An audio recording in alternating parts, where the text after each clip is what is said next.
नाश्ता करते समय एक अजीब घटना घटी। जिसका बायां पैर 20 सालों से अपंग था, वह अब दाएं पैर से अपंग हो गया। यह देखकर उसका छोटा भाई घबरा गया और उसने तुरंत अपने भाई से इसकी वजह पूछनी चाहिए।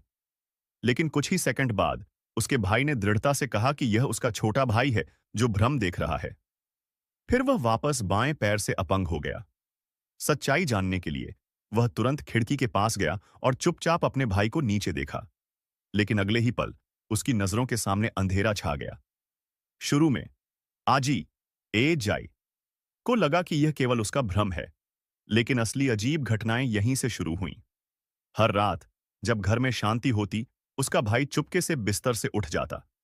वह पूरी रात जागता रहता, लेकिन सुबह होते ही वह फिर से अपने बिस्तर में होता। आजी को यह देखकर और ज्यादा जिज्ञासा होने लगी। आखिर उसका भाई रात में कहां जाता है?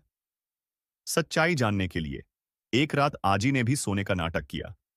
जैसे ही उसने अपनी आंखें आधे घंटे के लिए बंद कीं, उसका भाई अचानक उसके पीछे आ गया।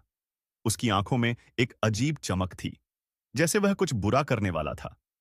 वह धीरे धीरे एक पेन उठाकर आजी की आंखों के करीब ले आया, लेकिन तभी अचानक उसका भाई लड़खड़ा गया और गिर पड़ा।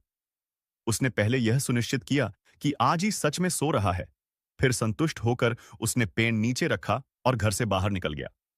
लेकिन उसे नहीं पता था कि आजी चुपके से उसके पीछे था। उसका भाई बहुत सतर्क था और बार बार पीछे मुड़कर देखता था।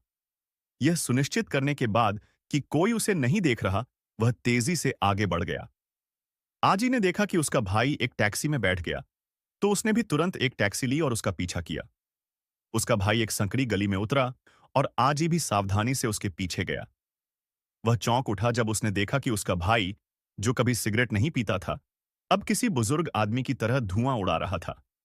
वहां दो और युवक थे जो उससे डर रहे थे और बार बार अपने मोजे खींच रहे थे। आजी को अचानक